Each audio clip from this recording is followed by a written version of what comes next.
Hayden Panettiere. For 19 years that name meant one thing to an entire generation. The fierce, tiny cheerleader who refused to die. The girl who told the world, "Save the cheerleader, save the world." And somehow, without ever meaning to, became someone's reason to keep going. On a Sunday in South Carolina, that voice went quiet. She was 36 years old. She would have turned 37 this week. First responders found her unresponsive, in cardiac arrest, at a residence where she had been temporarily staying. They fought for her. Advanced life support, every measure available. It was not enough. She was pronounced dead at 2:32 in the afternoon.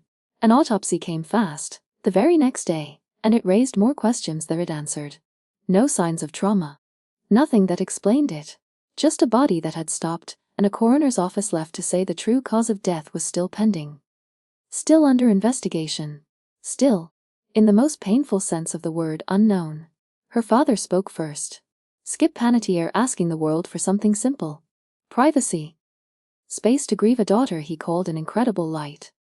A force of nature. Someone who brought joy not just to the people who knew her, but to millions who never met her at all and loved her anyway, from the other side of a screen. That's the strange thing about a child star.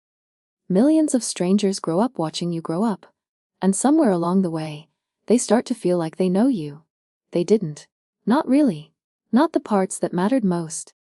Before she was anyone's favorite character, she was just a kid from Palisades, New York, booking commercials before she could read fluently.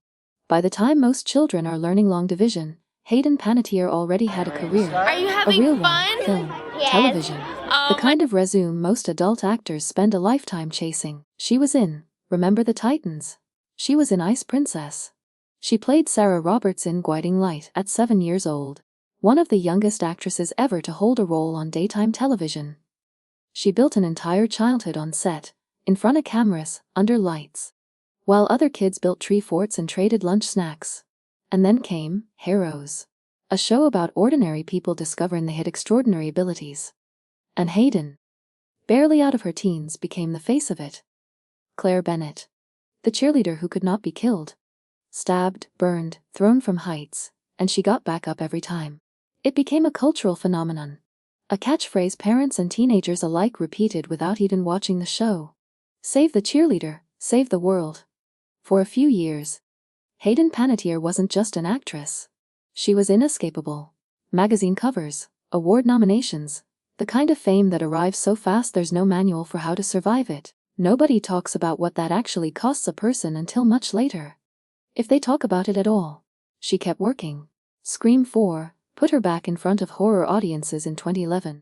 And then came Nashville. A role that let her sing, let her stretch, let her prove there was range behind the fame. Juliet Barnes became one of her most beloved characters. A country star with a spotlight and a spiral, oddly close to a story Hayden herself was living. Because behind the roles, behind the red carpets, something else was happening.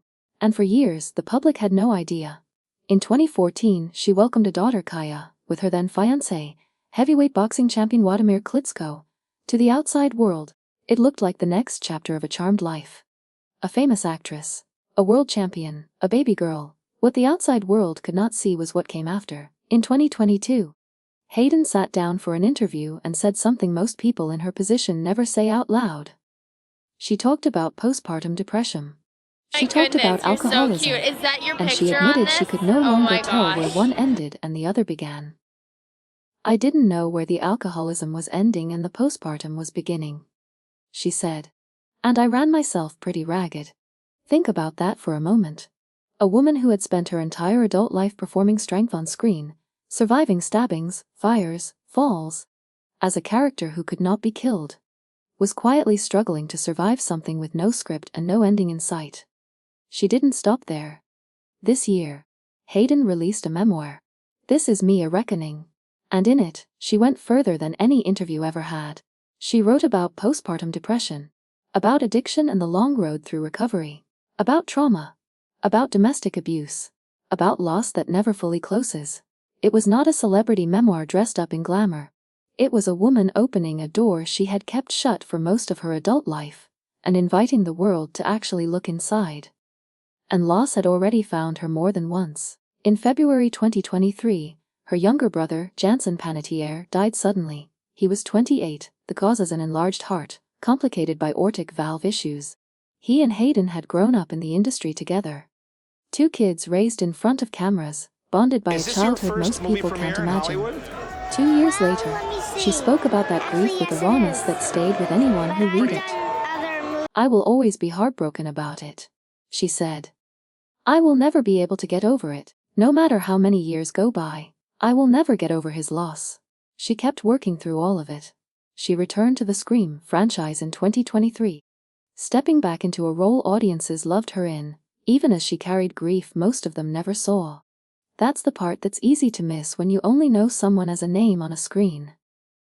The years in between the roles. The days that don't make the highlight reel. The version of a person that exists when the cameras stop rolling. Raising a daughter, burying a brother, writing a memoir instead of hiding from the truth, showing up to set anyway. Now that story has an ending nobody saw coming, and a beginning that still isn't fully understood.